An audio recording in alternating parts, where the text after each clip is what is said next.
Bonjour, bonjour. Alors on va essayer d'expliquer un peu ce qu'on a dit dans le cours précédent. Regardez bien. Donc le cours précédent c'était sur Hanouka, on continue sur Hanouka. Après on passera à Yosef.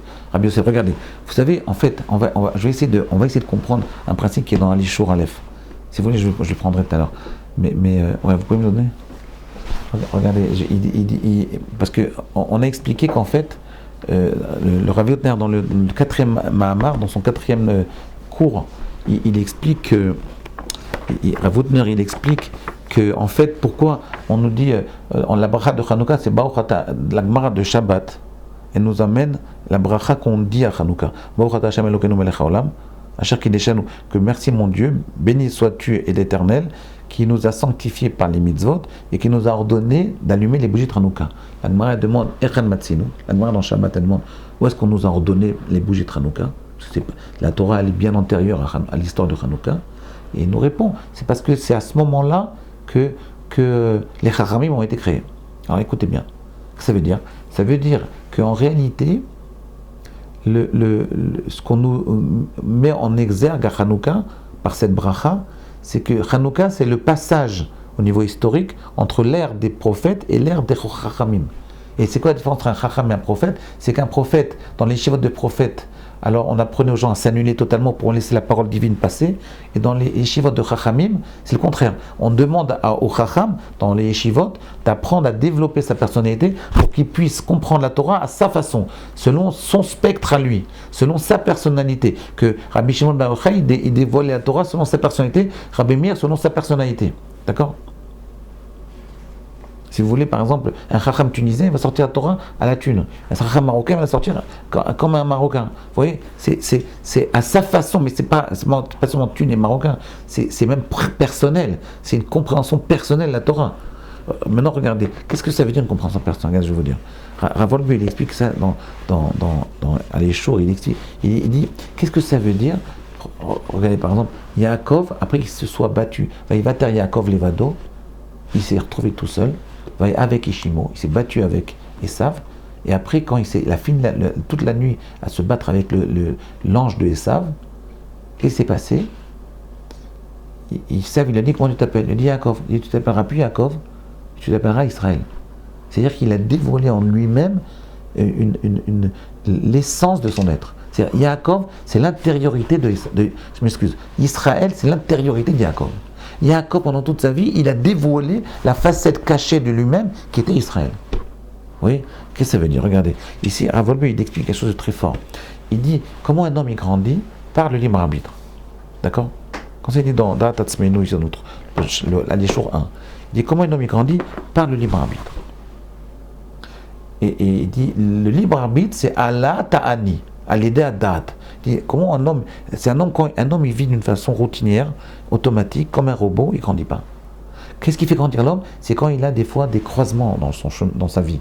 Il a des carrefours, il arrive à un carrefour, il doit prendre une décision. Je vais à gauche, à droite.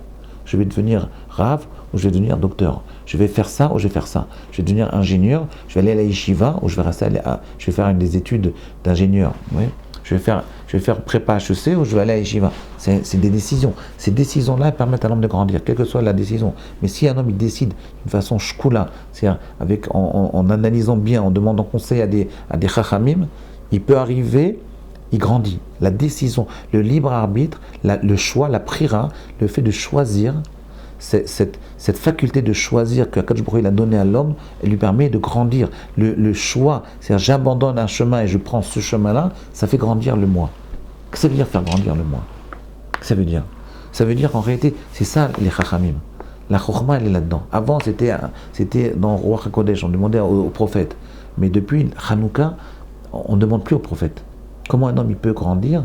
Parce qu'il choisit. Mais qu'est-ce que ça veut dire exactement choisir?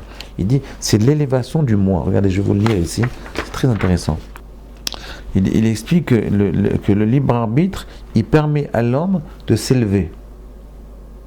Il le dit ici. Ouais. Bon, je ne vais pas tout vous lire, c'est trop long. En fait, qu'est-ce qu'il veut dire? Il veut dire que dans la vie, il y a deux moi. Il y a un moi extérieur et un moi intérieur. Le moi intérieur, ce que les psychologues appellent le soi, en réalité, il explique, Rav Wolbe, il dit, c'est le Ani Pnimi, c'est l'âme divine qui est en l'homme. Il y a une âme divine qui est très profonde. Et l'âme extérieure, c'est l'âme, en fait, le Ani extérieur, le moi extérieur, c'est le moi qui grandit avec les expériences de la vie.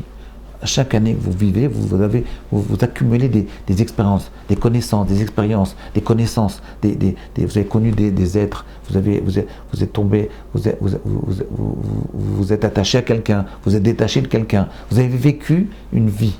Chaque jour qui passe, vous vivez quelque chose. D'accord ? Cette vie-là, si elle n'est pas connectée avec le moi personnel, vous vivez à côté de votre vie.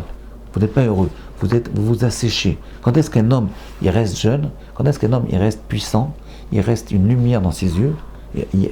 On retrouve une lumière dans ses yeux quand la vie qu'il mène, quelque part, elle se connecte avec son moi personnel. C'est passé avec Yaakov. Il a découvert Yaakov, le Israël qui est en lui. Il faut en chacun de nous, il y a très peu de gens qui arrivent à ça, il faut apprendre les décisions qu'on a, l'étude de la Torah, les décisions qu'on prend, le fait de demander conseil avant de prendre une décision importante dans sa vie, parce qu'on ne prend pas souvent des décisions importantes, mais au moment où vous prenez des décisions importantes, quelque part, cette décision elle doit correspondre ou elle doit dévoiler l'intériorité de votre être, le Hanipnimi qui est en vous-même. Ce Hanipnimi-là, quelque part dans l'étude de la Torah, c'est ce qui va dévoiler, c'est ça la personnalité qui sort de vous-même. Cette personnalité, elle a une certaine sainteté, une certaine gdoucha. C'est cette personnalité qui va permettre à l'homme d'être soi-même. À ce moment-là, il reste jeune toute sa vie. Il reste passionné toute sa vie. Il reste une sève toute sa vie. Il ne s'assèche pas. Vous comprenez ce que je dis? Ça veut dire, c'est ça un chacham. Un chacham, c'est un homme qui a découvert une point de connexion avec l'intériorité de son être, et quand il étudie la Torah, il va sortir sa Torah. La Torah qui vient, qui est comprise d'après le filtre de sa personnalité. C'est ça Abaye et Rava. C'est en ça que Abaye et Rava ils discutaient. C'est ça que Bet Shammai et Bet Hillel ils discutaient. Ils discutaient Shammai et Hillel sur comment eux ils percevaient la Torah au niveau de leur personnalité. Comment ils percevaient la Torah. Cette Torah, au niveau de la personnalité, c'est aussi de la Torah.